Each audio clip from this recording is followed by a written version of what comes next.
करूं क्या मैं, मेरा यही काम है क्या? जो सच्चाई है वो सच्चाई है।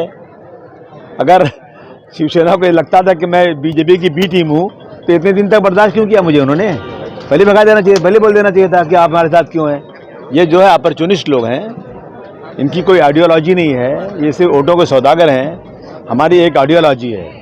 देखिए, हमने जो युति हुई उसमें हम साथ में रहे, लेकिन हमारा नाम कहीं नहीं लिया जाता था। इवन हमें चलेगा, कोई बात नहीं, देश बड़ा है, पार्टी बड़ी नहीं है। देश के अंदर गंगा जमुनी तहजीब रहे, देश में अंदर हर समाज के लिए इंसाफ हो, ये हमारी कोशिश रहती है हमेशा। और इस इलेक्शन में भी जब सीटों का बंटवारा हुआ, हमें कभी नहीं बुलाया गया, हमने उसको बर्दाश्त किया, हम कुछ नहीं बोले। वो कहते हैं अखिलेश जी एक अच्छे आदमी है। अखिलेश जी खुद गए धुलिया में, मालेगांव में, उन्होंने देखा, सीटों का अनाउंसमेंट किया, कहीं भी ये अलायंस के लोग एक भी चुनकर नहीं आए, लेकिन वहां भी इन्होंने अखिलेश जी की इज्जत नहीं रखा, कुछ बात भी नहीं किया एक बार भी।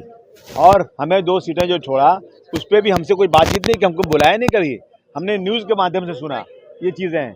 और अब जब ये लोग, इनकी सीटें कम आई तो शिवसेना के लोग बोलते हैं हमारा हिंदुत्व का मुद्दा चलेगा, अपने वर्करों को बोलते हैं हिंदुत्व के मुद्दे पर तैयार। अरे आपने एक बार कहा था कि 30 साल तक हम गलत लोगों के साथ थे, अब हम सेकुलर पार्टियों के साथ रहेंगे।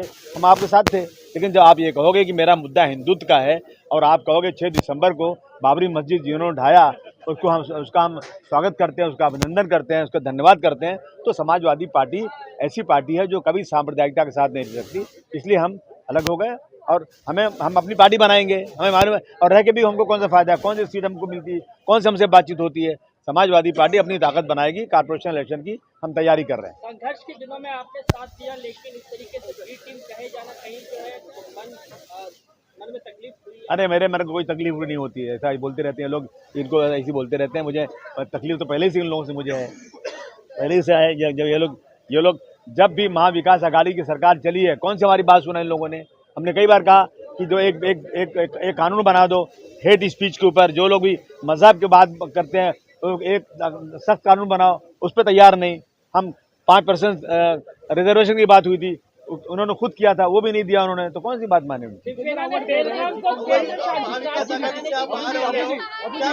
एक आदमी पूछो ना।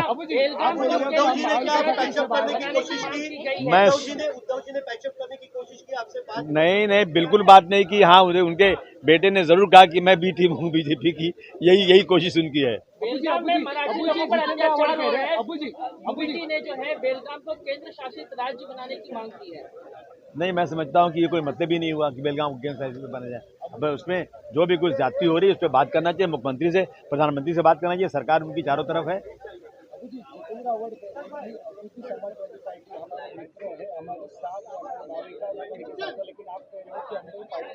जितेंद्र रावत जी से पूछिए कि अब जाएंगे मुमरा में वोट मांगने ना, तो उनसे पूछेंगे लोग, सेकुलर लोग।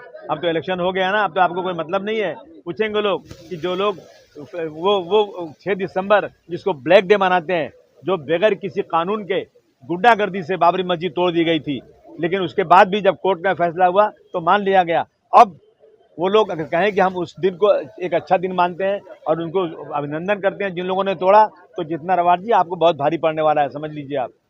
सर, लातूर में अगर देखा जाए तो वक्फ बोर्ड की तरफ से जो 100 से ज्यादा किसानों को जो है नोटिस दिया गया है लातूर में, आप इसे किस तरीके से देखते हैं? अगरचे वक्फ बोर्ड की जमीन है तो नोटिस देना ही चाहिए।